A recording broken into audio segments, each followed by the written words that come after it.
올해 성경 전체 흐름을 따라 보고 있죠. 창세기부터 요한계시록까지, 또는 창조부터 새 창조까지 보고 있습니다.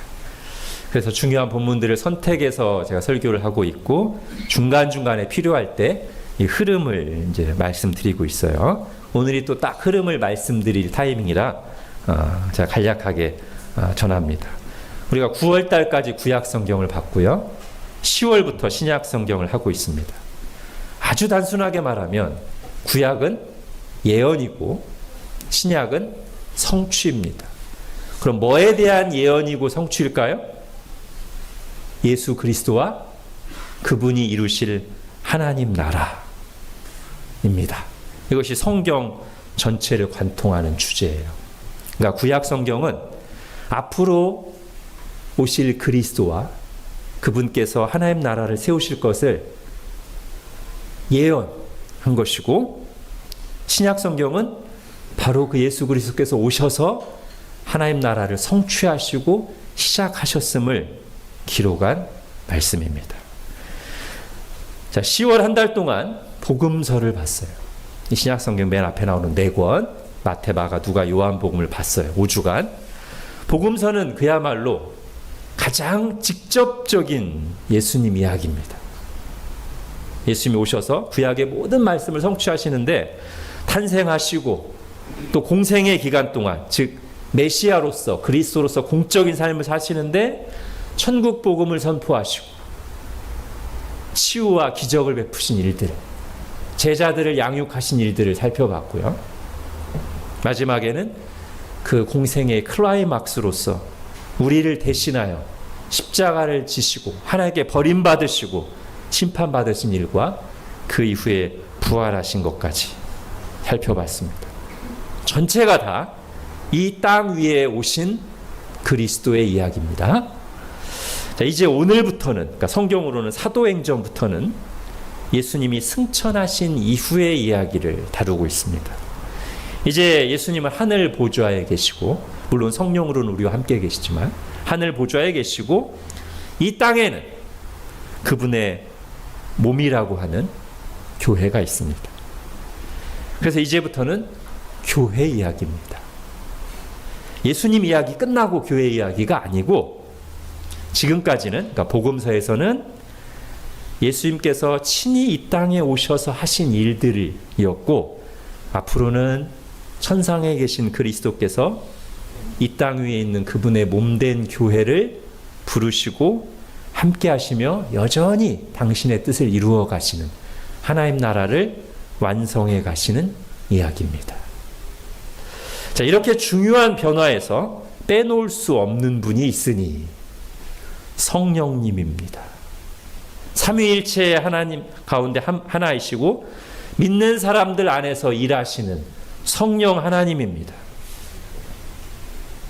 존 스토트는 사도행전 강해에서 성령님이 우리 신앙과 교회에 얼마나 절대적으로 필요한 분이신가를 이렇게 요약해서 말합니다. 제가 읽어드리겠습니다. 성령님이 계시지 않다면 그리스도의 제자가 된다는 것은 상상할 수도 없으며 심지어 불가능하기까지 할 것이다. 생명을 주시는 분이 없으면 생명은 있을 수 없고, 진리의 영이 없으면, 이게 다 이제 성령님을 가리키는 겁니다. 진리의 영이신 성령님이 없으면 깨달음이 없으며, 성령의 연합이 없으면 교제가 없고, 성령의 열매를 떠나서는 그리스도를 닮은 성품을 지닐 수 없고, 그분의 권능 없이는 효과적인 증거를 할 수 없다. 호흡이 없는 육체는 시체인 것과 마찬가지로 성령이 없는 교회는 죽은 것이다. 아멘입니다. 그래서 저는 신약 성경을 그 흐름으로 볼 때 핵심 주제를 잘 드러내주는 두 구절을 고르라고 한다면, 저는 요한복음 3장 16절과 사도행전 1장 8절을 고르겠습니다. 여러분 핸드아웃에 있죠? 같이 읽어보겠습니다. 시작. 하나님이 세상을 이처럼 사랑하사 독생자를 주셨으니 이는 그를 믿는 자마다 멸망하지 않고 영생을 얻게 하려 하심이라. 오직 성령이 너희에게 임하시면 너희가 권능을 받고 예루살렘과 온 유대와 사마리아와 땅 끝까지 이르러 내 증인이 되리라 하시니라. 아멘. 자, 요한복음 3장 16절은 예수님이 오신 이야기 또는 예수님을 보내주신 이야기고요. 그래서 예수님이 무슨 일을 하시는가를 명확하게 담고 있어요. 복음서 전체가 이 얘기라고 할 수 있고요.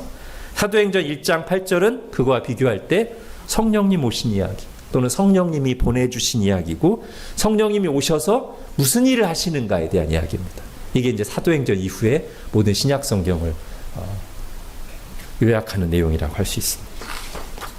자, 오늘 이제 그 성령님이 드디어 오신 사건을 기록하는 본문입니다. 언제 오셨습니까, 성령님? 여러분 1절 보십시오. 성령님이 언제 오셨어요? 오순절이라고 하는 명절에 오셨습니다.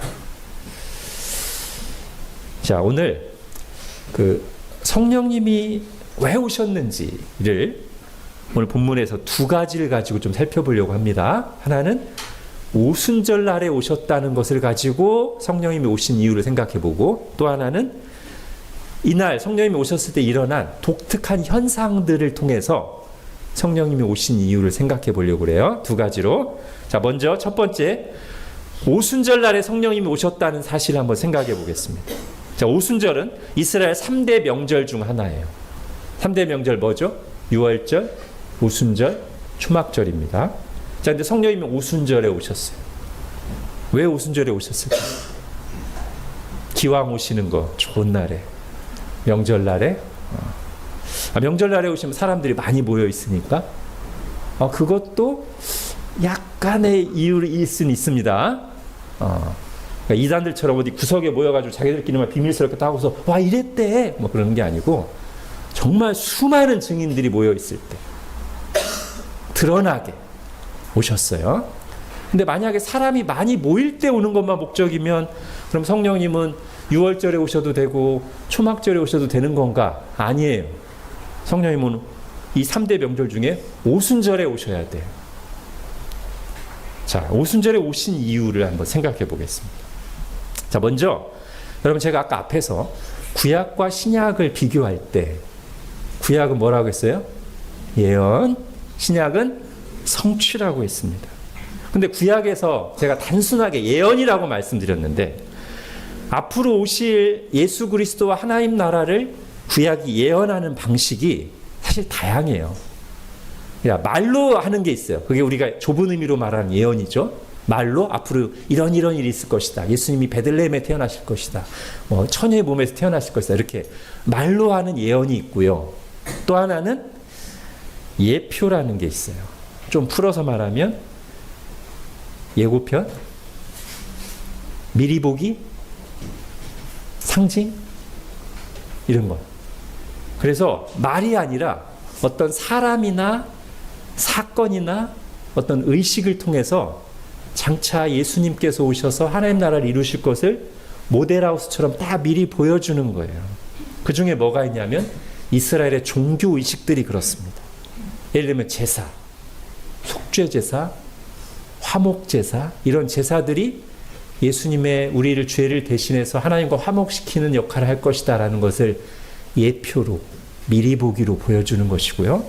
또 뭐도 있냐면 절기들도 그래요. 명절들도, 구약에서 지켰던 명절들도 결국은 장차 예수님이 오셔서 하실 일과 그분이 세우실 하나님 나라를 미리 보여주는 역할을 한다는 것이죠.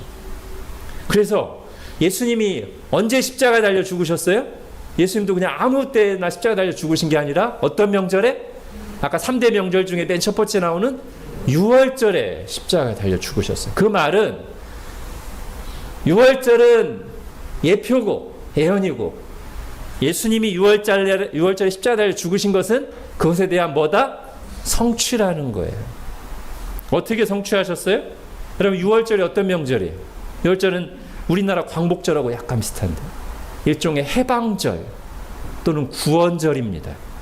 애굽으로부터, 이집트로부터의 구원을 기념하는 절기가 6월절이에요. 근데 이 애굽으로부터의 구원이라는 것이 장차 예수 그리스도를 통해서 우리를 죄로부터 구원하실 것에 대한 예표, 예고편, 미리 보기라는 거예요. 특별히 그게 어디서 분명하게 드러나냐면 10가지 재앙을 하나님 내리시는데 9번째 재앙까지도 이 완악한 애굽의 파라오의 마음이 꺾이지 않다가 마지막 10번째 재앙 때 파라오가 꺾이고 이스라엘을 내보내잖아요. 그 10번째 재앙이 뭐예요?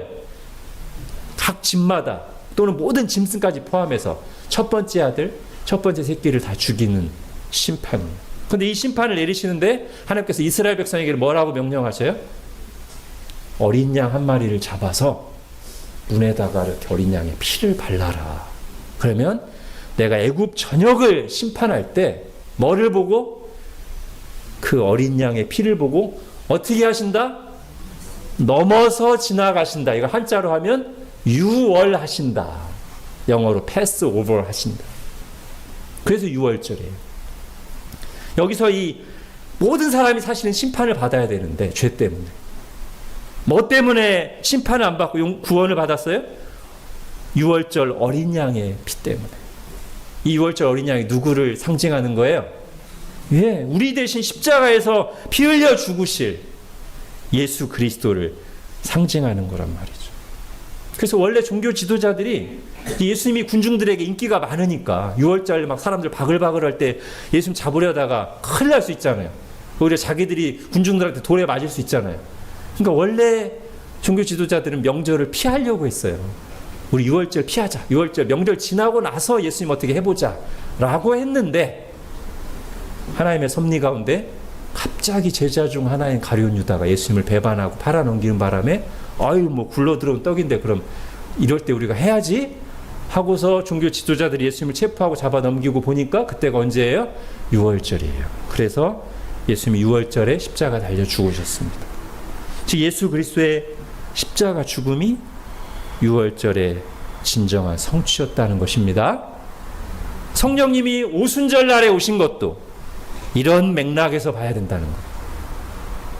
예수님이 오셔서 십자가에 죽으신 것이 6월절의 성취이듯이 성령님이 오순절에 오신 것도 오순절의 성취다.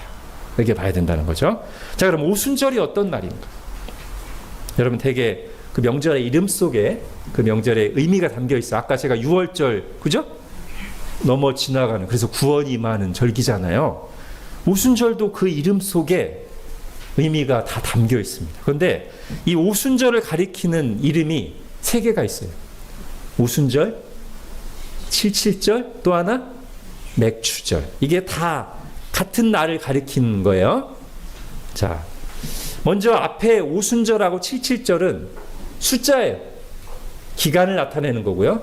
맥추절은 그날이 뭐 하는 날인가를 나타냅니다. 하나씩 볼게요. 자, 오순절.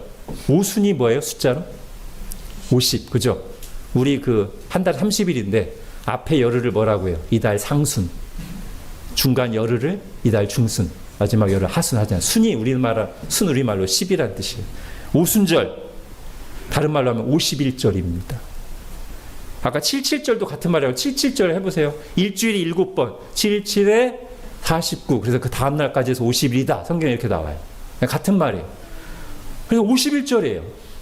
여러분 어떤 명절의 이름을 이렇게 붙이는 경우 보셨어요?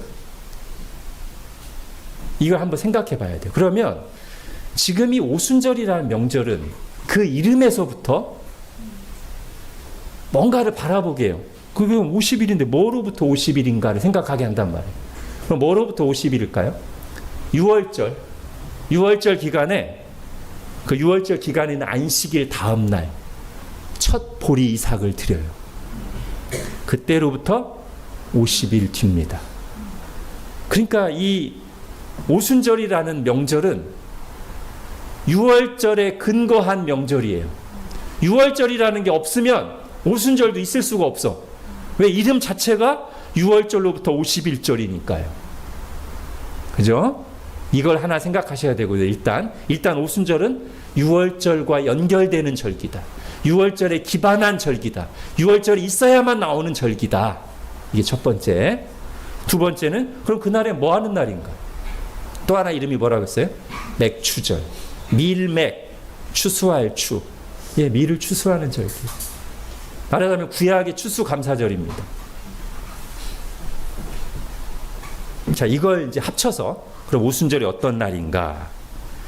6월절을 기준으로 해서 50일째 되는 날 지키는 절기로서 6월절에 드려졌던 6월절 그 안식일 다음 날 드려졌던 첫 추수를 따라서 50일 뒤에 본격적인 추수가 이루어지는 날이 오순절이에요.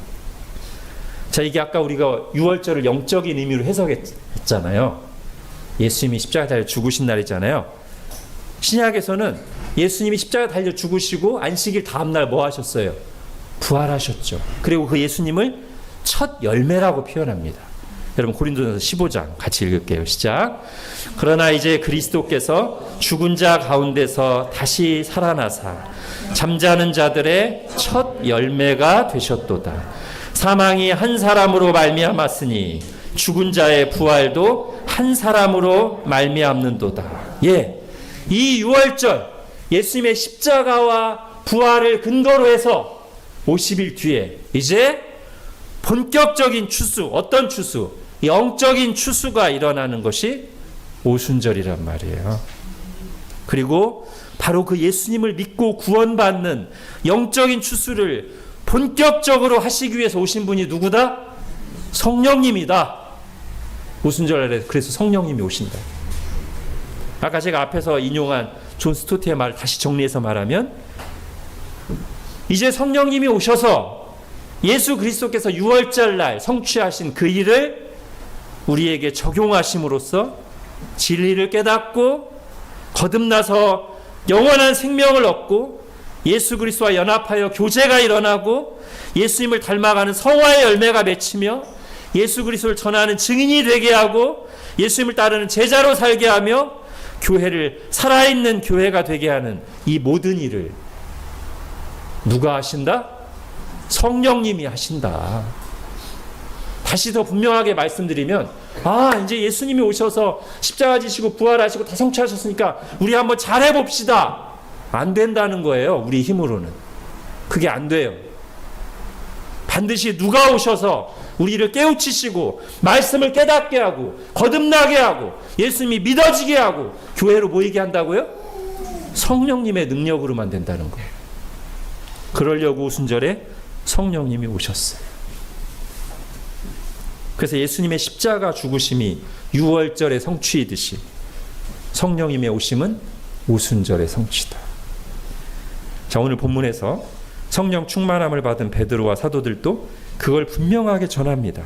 복음을 전하면서 아까 우리가 읽었죠. 14절 이후에 지금 너희들이 보고 듣는 이 성령 강림 사건은 구약성경 요엘서에 예언된 말씀의 성취라고 분명히 말하는 거예요. 16절부터 다시 보십시오. 이는 지금 너희들이 보고 있는 이 성령이 임하시는 이 사건, 오순절에 성령이 임하시는 이 사건은 곧 선지자 요엘을 통해서 몇백 년 전에 이미 예언으로 말씀하신 것이니 이르렀으되 하나님이 말씀하시기를 말세 내가 내 영을 모든 육체에 부어주리니. 자, 베드로는 지금 말세라고 말하고 있습니다. 그러니까 뭐 지금이 말세거나 나중에 막 예수님 오실 때 임박해서가 말세가 아니라 이미 예수님이 오셔서 다 이루었다 하시고 부활 승천하신 이때가 언제라고요? 말세예요. 예수님 오신 이후로 예수님이 다시 재림하실 때까지 모든 기간을 뭐라고 한다? 말세라고 하는 거예요. 그게 성경적인 관점입니다. 말세 내가 내 영을 모든 육체에 부어주리니 너희 자녀들은 예언할 것이요 너희 젊은이들은 환상을 보고 너희 늙은이들은 꿈을 꾸리라. 그때 내가 내 영을 내 남종과 여종들에게 부어주리라. 이 예언의 성취로 지금 오순절에 성령님이 오셨다는 겁니다. 자, 두 번째, 제가 아까 오늘 본문에서 오순절 날에 오신 걸 가지고 성령님이 오신 의미를 생각해 본다고 했고, 두 번째는 뭐를 통해 살펴본다고 했어요? 이날 일어난 현상과 일들을 보고 성령님이 오신 이유를 생각해 본다고 했죠. 자, 이날 특별하게 나타난 현상이 1절부터 4절까지 나옵니다. 1절부터 4절 같이 읽겠습니다. 시작. 오순절 날이 이미 이름에 그들이 다 같이 한 곳에 모였더니 호련히 하늘로부터 급하고 강한 바람 같은 소리가 있어 그들이 앉은 온 집에 가득하며 마치 불의 혀처럼 갈라지는 것들이 그들에게 보여 각 사람 위에 하나씩 임하여 있더니 그들이 다 성령의 충만함을 받고 성령이 말하게 하심을 따라 다른 언어들로 말하기를 시작하니라. 아멘. 여기 보면 2절, 3절, 4절에 각각 하나씩 현상이 나옵니다. 2절에 뭐가 나오냐면 급하고 강한 바람 같은 소리 나오고요. 3절에는 불의 혀처럼 갈라지는 게 나오고요. 4절에는 다른 언어들로 말하기가 나옵니다. 자, 이게 성령님이 오시자 나타난 특별한 현상들이에요. 그러면 왜 성령님이 오실 때 이런 현상이 나타났는가? 즉 하나님께서는 이런 현상들을 통해서 우리에게 뭐를 말씀하려고 하시는가를 봐야 됩니다. 우선 바람과 불은 강력한 자연현상의 대표라고 할 수 있겠죠. 다 날려버리는 바람, 다 태워버리는 불입니다. 특별히 바람을 묘사할 때 급하고 강한 바람이라고 표현함으로써 그런 의도를 읽을 수 있죠. 바람은 어떤 강력한 힘을 표현하는 거라는 것을. 동시에 바람과 불은 성령님의 일하심을 표현하는 비유로 종종 사용됩니다. 예수님께서도 요한복음 3장에서 성령님이 하시는 일이 마치 바람이 부는 것과 같다라고 하셨고, 바울도 데살로니가 전서에서 성령의 불을 끄지 마라 라는 말을 했어요. 그러므로 간단히 정리하면 이 성령과 불은 성령님이 하실 일을 보여주는데 특별히 성령님의 아주 강력한 권능을 보여준다고 할 수 있어요. 근데 이 현상을 잘 보면 그러면 강력한 권능으로 무슨 일을 하시는가가 여기 나오는데 이 세 가지 현상의 공통점이 분명히 있습니다. 보세요. 급하고 강한 바람으로 끝나지 않고 바람 같은 소리가 있다고 했고요. 3절에서도 불로 끝나는 게 아니라 불의 혀. 4절에서도 뭐예요? 다른 언어로 말하기를 시작해요. 이 세 가지 다 소리, 혀, 말 뭐예요? 소리를 내서 뭔가 전달하는 거예요. 실제로 오늘 본문 6절에 보면 사람들이 이 소리를 듣고, 그죠? 6절에 이 소리를 듣고 다들 모여서 반응하기 시작했어요. 그렇다면 이날 일어난 이 독특한 현상은 이렇게 정리할 수 있겠죠. 바람과 불과 같은 성령님의 강력한 권능이 임해서 뭘 하려는 거예요? 사람들에게 말을 하고 전달하려는 걸 상징하는 거예요. 사도행전 1장 8절하고 연결되지 않습니까? 사도행전 1장 8절에 세 단어를 주목하십시오.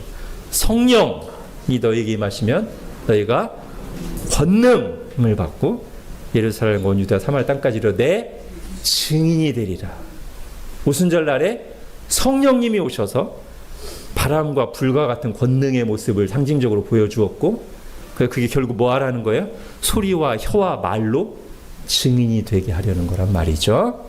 그래서 사도행전 1장 8절은 성령님이 오셔서 하실 일의 본질을 말씀하신 것이라면 오늘 사도행전 2장 앞부분에 나온 이 특별한 현상들은 그것을 상징적으로 보여주는 것이다 라고 할 수 있습니다.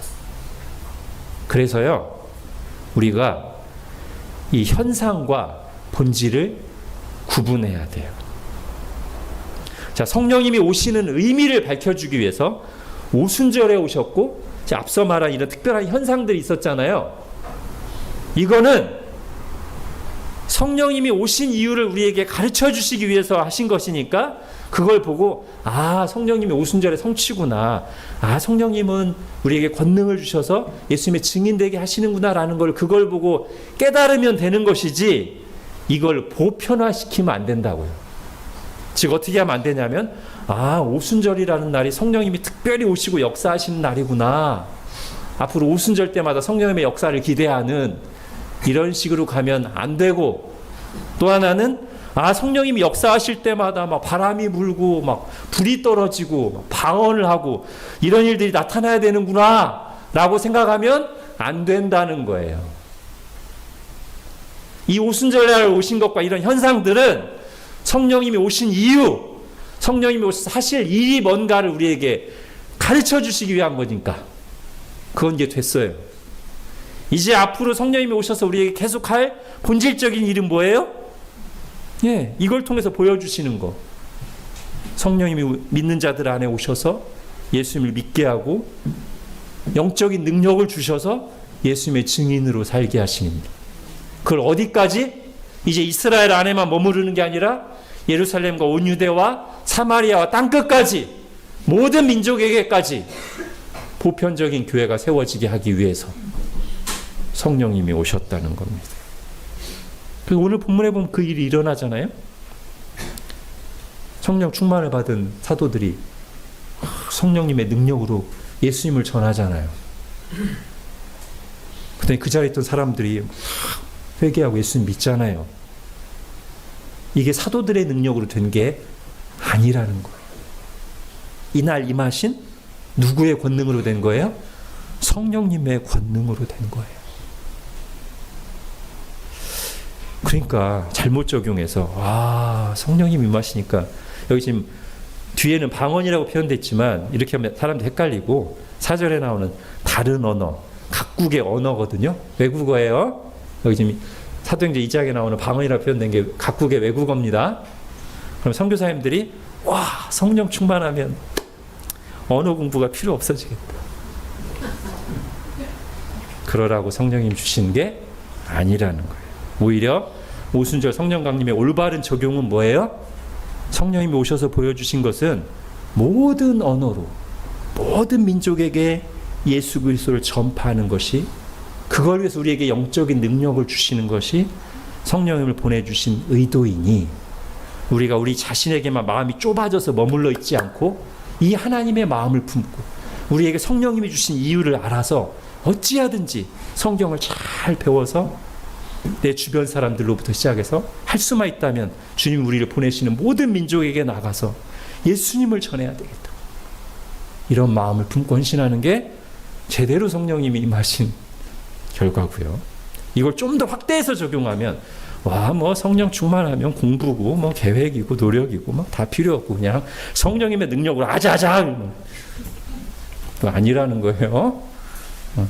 오히려 그 모든 것들 공부하고 계획하고 노력하고 하는 것들이 성령님이 우리에게 오신 이유에 맞게 그쪽으로 바뀌는 거예요. 말하자면 성령님이 오시면 소원이 바뀌어요.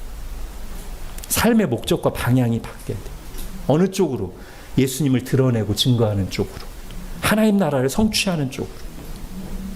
그리고 실제로 그렇게 살려고 할 때 세상을 거스르려면, 내 본성을 거스르려면 영적인 능력이 절대적으로 필요하거든요. 그걸 위해 성령이 오셨다는 거예요. 내 힘으로 할 수 없는 예수님의 제자된 삶, 증인의 삶을 살게 하시려. 자, 그러면 우리가 성령 충만이 뭔가도 이런 맥락에서 좀 생각해 볼 수 있어요. 자, 오늘 본문에서는 이 성령님이 처음 오신 이날에 사도들에게 다 성령 충만을 받았다고 묘사되어 있잖아요. 근데 우리가 오늘 본문만 보는 게 아니라 성경 전체를 다 보고 우리의 현실을 봐도 성령님이 믿는 신자들 안에 계신 것과 성령님의 내주라고 하죠.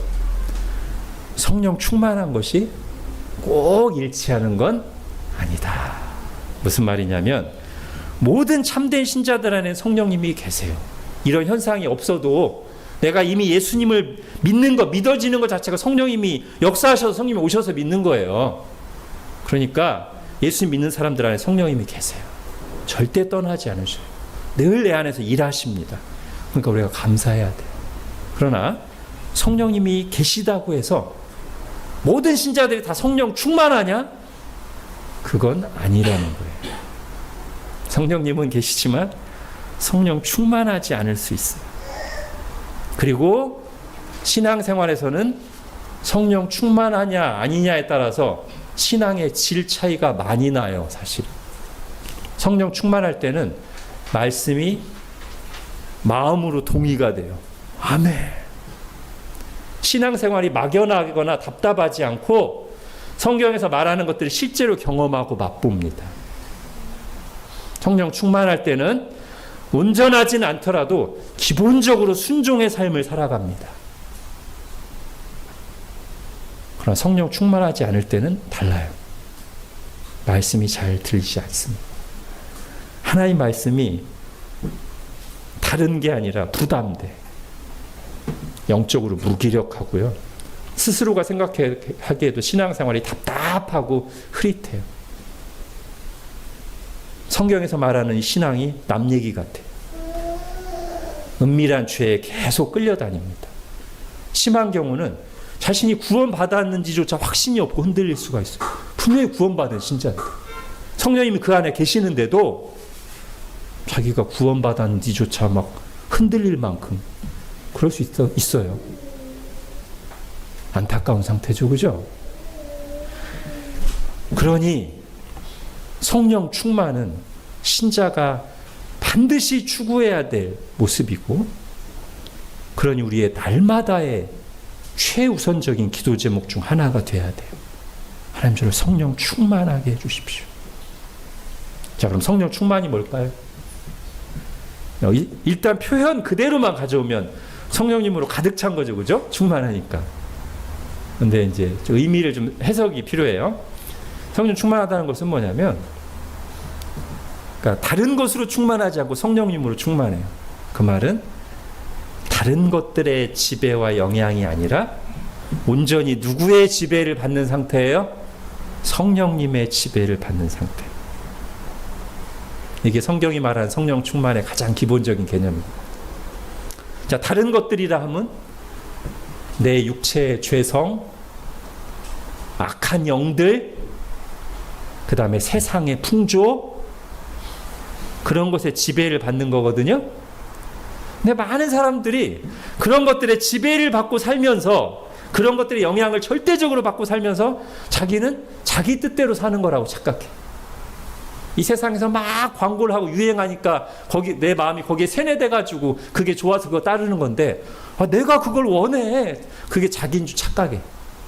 계속 세상과 악한 영과 자기 죄성의 지배를 받으며 자기를 자유롭다고 생각해. 그렇게 사는 게 사실 노예로 사는 건데 점점 하나님으로부터 멀어지죠. 영적으로 무기력하죠. 성령 충만함은 거기서 우리를 돌이키게 하는 거예요. 다른 잘못된 것들의 지배에서 벗어나 은혜로우시고 진리이시고 인격적이시고 나를 자유하게 하시는 성령님의 지배를 받게 하는 거예요. 자, 성령 충만이 그런 의미, 곧 성령님으로 가득해서 그분의 지배를 받는 것임을 힌트하는 성경 본문 한 두 개만 보겠습니다. 먼저 오늘 본문의 4절을 다시 보십시오. 4절, 그들이 다 성령의 충만함을 받고, 성령 충만함을 받았어요. 그러자 어떤 일이 일어나요? 성령의 말하게 하심을 따라 말하기를 시작합니다. 성령 충만하니까 성령님의 지배를 받아서 성령님의 말하게 하시는 대로, 성령님의 의도대로, 그분의 인도하심대로, 그분의 능력으로 말하는 거예요. 이게 성령 충만한 상태죠. 여기서 주의해야 됩니다. 여기서 이때 성령님의 말하게 하심에 따라 말한다는 게 뭐 무아지경으로 막 그러는 게 아니에요. 분명하게 인식을 가지고 예수 그리스도께서 구주 되심을 확신하며 정확히 알고 담대하게 자기 말로 말하는 거예요. 근데 그게 성령님의 능력으로, 그분의 의도대로, 그분의 인도하심을 따라 말하는 거죠. 이게 성령 충만이에요. 성령 지배를 받는 거. 자, 또 다른 성경 본문을 보겠습니다. 핸드아웃에 에베소서 5장 18절. 같이 읽겠습니다. 시작. 술 취하지 말라. 이는 방탕한 것이니 오직 성령으로 충만함을 받으라. 성령 충만함을 받으라고 강력하게 권하는데 뭐랑 약간 연결시켜서 얘기해요? 술 취함과 연결시켜서 얘기해요. 둘 사이에 약간 공통점이 있어서 그렇죠? 뭐예요? 아까 말한 거예요. 지배를 받는 거. 술 취하면 알코올의 지배를 받아요. 성령 충만하면 성령님의 지배를 받아요. 거기까지만 비슷해요. 그 이후의 결과는 정반대죠. 알코올의 지배를 받으면 방탕하고 무절제하고 죄에 끌려다니고 나중에 후회할 일들을 너무 많이 해요. 그죠? 성령님의 지배를 받으면 거룩하고 절제할 수 있고 의의 열매를 맺게 되고 점점 감사하게 돼요. 자, 그 성령님의 지배를 받으면서 우리가 열매를 주렁주렁 맺으면 어떤 열매를 맺게 되느냐? 갈라디아서 5장을 보겠습니다. 같이 읽겠습니다. 시작. 오직 성령의 열매는 사랑과 희락과 화평과 오래 참음과 자비와 양선과 충성과 온유와 절제니 이 같은 것을 금지할 법이 없느니라. 아멘. 근데 여러분, 결국 이런 성품이 또는 이런 삶의 태도가 누구를 닮는 겁니까? 예수님 닮는 거예요. 그러니까 성령님이 오시면 우리를 누구 닮게 자꾸 변화시켜가요? 예수님 닮게. 아까 사도행전 1장 8절에 예수님이 오시면 우리가 누구의 증인 된다고 했어요? 예수님. 예, 성령님께서 우리 마음을 감화하시고 거듭나게 하시면 우리가 누구 믿게 돼요? 예수님. 예. 여러분 핸드아웃에 고린도전서 12장 보겠습니다. 시작. 그러므로 내가 너희에게 알리노니 하나님의 영으로 말하는 자는 누구든지 예수를 저주할 자라 하지 아니하고 또 성령으로 아니하고는 누구든지 예수를 주시라 할 수 없느니라. 아멘. 그래서요, 성령님이 하시는 일은 아주 명확해요. 계속 예수님에게 포커스가 맞춰지게 합니다. 예수님을 믿게도 하고 예수님을 전하게도 하고 예수님을 닮아가게도 하고. 요한복음 16장도 한번 보십시오. 그가, 즉 성령님이 오시면 뭐 한다고요? 내 영광을 나타내시니. 성령님 자신의 영광을 나타내시는 게 아니라 성령님이 오시면 예수님의 영광을 나타낸다. 자, 그래서 오늘 본문에는 그 결과, 즉 성령님이 오시고 능력을 주시고 주장하셔서 예수 그리스도를 힘있게 증거하게 하자 어떤 결실이 맺혔는가? 오늘 보면 41절 42절 같이 읽겠습니다. 시작. 그 말을 받은 사람들은 세례를 받음에 이날에 신도의 수가 3,000이나 더하더라. 그들이 사도의 가르침을 받아 서로 교제하고 떡을 떼며 오로지 기도하기를 힘쓰니라. 예, 성령님이 오신 결과 많은 사람들이 예수님을 믿고 그 뒤에 그들이 모여서 말씀을 배우고 성도의 교제를 나누고 성찬의 떡을 떼며 함께 기도합니다. 이들이 누굽니까? 이들이 누구예요? 교회.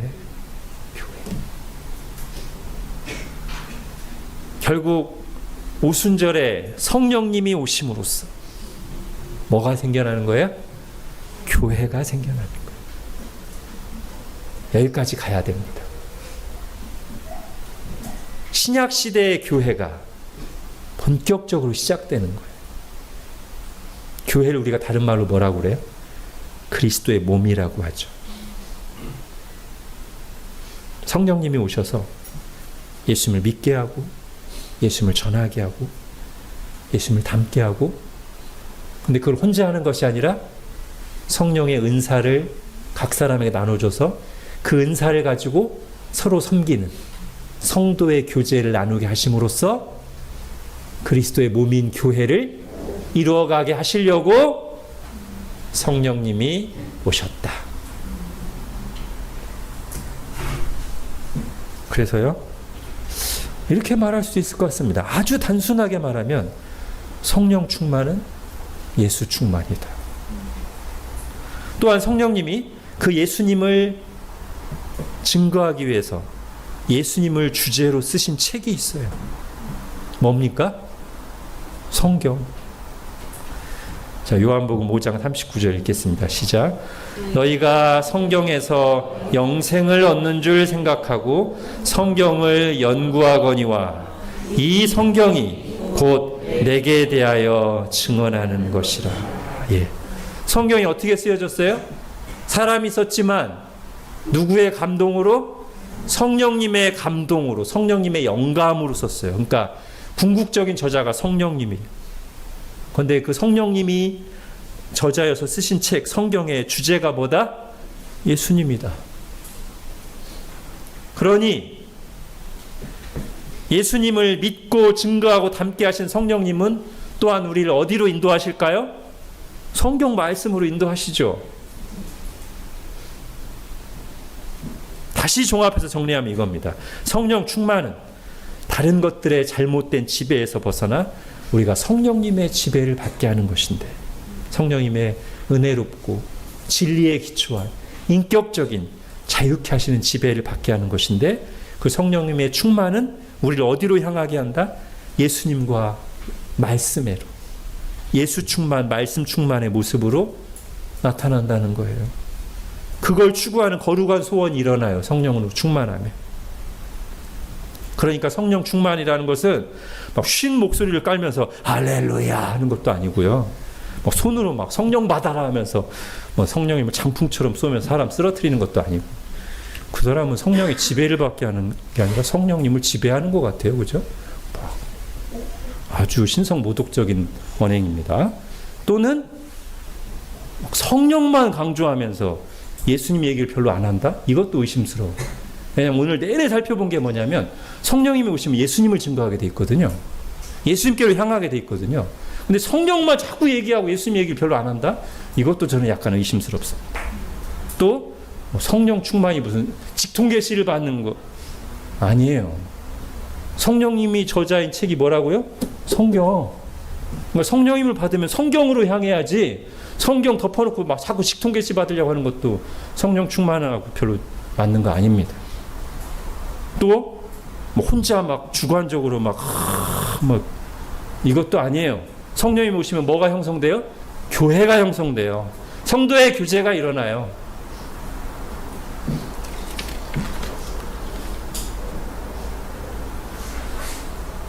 우리가 성령 충만함을 구할 때 바로 이런 마음을 가지고 구해야 된다는 거죠. 성령 충만이란 것은 충만할 때 내 힘으로 잘 안 되는 예수님을 사랑하고 그분을 점점 더 알고 따르게 하는 일을 성령님이 내 안에서 힘있게 주장하시고, 성령님으로 충만할 때 나 혼자 참 깨닫기 어려운데 내가 성령님으로 충만하면 설교 말씀을 듣고 성경 공부를 하고 개인적으로 읽을 때 말씀이 내게 주시는 말씀으로 와닿고 깨달아지고, 성령님으로 충만하면 참 그냥 내 본성은 나 혼자 나 편하게 사는 게 좋은데 자꾸 성령님 날 주장하셔서 개인주의로 가지 않고 함께 자기를 부인하고 자기 십자가를 지며 교회를 이루도록, 내게 주신 은사를 가지고 다른 사람을 섬기도록 그렇게 나를 변화시켜 가실 것을 기대하는 마음으로 성령 충만을 구해야 된다고요. 그래서 이렇게 성령님이 신자 안에 오시면 뭐도 일어날까요? 갈등도 일어나요. 성령님이 오시면 예수님을 믿는 믿음으로 인한 그 구원의 은혜로 인한 기쁨과 평안도 주어지면서, 동시에 성령님이 오시면 나의 거룩한 죄성, 편하게만 나 자신을 위해서 살고 싶은 내 본성과 부딪히니까 갈등이 일어나요. 근데 성령으로 충만하다는 것은 그 갈등 속에서 성령님이 더 강하게 역사하셔서 내 본성과 그거를 이기게 하시고 점점 하나님의 뜻에 맞게 살도록 하는 힘을 주신다는 거고, 대신에 성령님이 충만해서 내 속에 갈등이 적어지지만 누구랑 또 갈등이 일어날 수 있어요? 성령 충만하면 세상과 갈등이 일어날 수 있어요. 그죠? 실제로 이제 우리가 사도행전 이후에 보는 건 뭐냐면 그 두 가지 일이 다 일어나요. 성령을 받은 신자들이 기쁨으로 예수님을 섬기는 모습도 사도행전에 쭉 나오고, 또 뭐도 나와요? 그렇게 예수님을 믿는 거룩한 공동체 교회가 형성되니까 그들을 너무나 싫어하고 못마땅해 하는 세상의 박해와 공격도 일어난다. 그때 우리는 그걸 이상하게 여길 게 아니라 빛이 들어오면 어둠과 마찰이 있는 건 당연하구나 라고 생각하면서 더욱더 주님의 은혜를 구해야 되겠죠. 자, 이제 정리하겠습니다. 우리로 하여금 예수님을 믿고 전하고 따르게 하시려고 성령님이 오셨습니다. 성령님의 일하심 없이는 우리가 예수님을 믿고 따를 수 없고, 성령님의 도우심 없이는 성경 말씀을 가까이 하며 제대로 깨닫는 일도 없으며, 성령님의 함께 하심이 없이는 교회가 교회답게 세워지며 힘있게 사명을 감당할 수도 없습니다. 그러니 성령 충만함을 구하며 날마다 기도합시다. 우리가 다 성령님으로 충만하여 하나님 말씀대로 예수님을 잘 믿고 따르고 예수님의 향기를 드러내는 삶이 되기를 바랍니다. 우리 교회가 성령님으로 충만하여 하나님 말씀대로 예수 그리스도를 잘 믿고 전하기를 힘쓰며 예수 그리스도의 몸된 교회답게 점점 더 성숙하게 세워져 가서 하나님께 영광 돌릴 수 있기를 바랍니다. 기도하겠습니다. 하나님, 오늘 말씀을 통해 오순절에 성령님이 오신 의미를 생각했습니다. 내가 지금 여기서 2000년 전에 십자가에 달려 돌아가신 분을 하나님의 아들이요, 내 죄를 대신해서 십자가에 달려 죽으시고 부활하셔서 내게 구원을 주신 분으로 믿는 것은, 이것이 믿어지는 것은 누가 잘 가르쳐서도 아니고 내가 깨닫는 지혜와 똑똑한 IQ가 있어서가 아니라 하나님이 은혜를 주셔서 성령님이 나의 영혼을 비추시고 감화하시고 깨닫게 하심으로 된 것임을 오늘 말씀을 통해 다시 한번 생각합니다. 그리고 그렇게 여전히 죄악되고 연약한 성령님이 믿는 우리들 안에 내주하시고 결코 떠나지 않으시며 비록 나와 갈등하고 다투실지라도 나를 포기하고 버리지 않으시고 계속해서 내 안에서 하나님의 자녀됨을 확증시켜 주시며 일하신다는 사실을 다시 한번 생각하며 하나님께 감사와 찬양을 올려드립니다.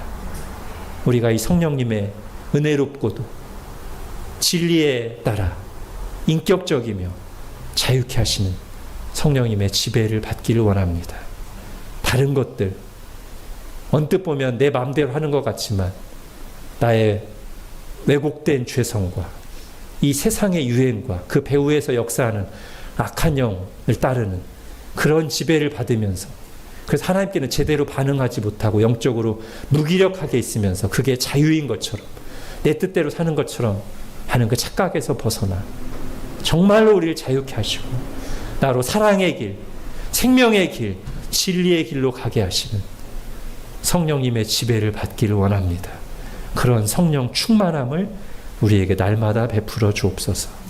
그리하여 예수님을 잘 믿고 따르게 하시고 교회가 이 예수님을 전파하고 드러내는 사명을 잘 감당케 하여 주옵소서. 예수님의 이름으로 기도합니다. 아멘.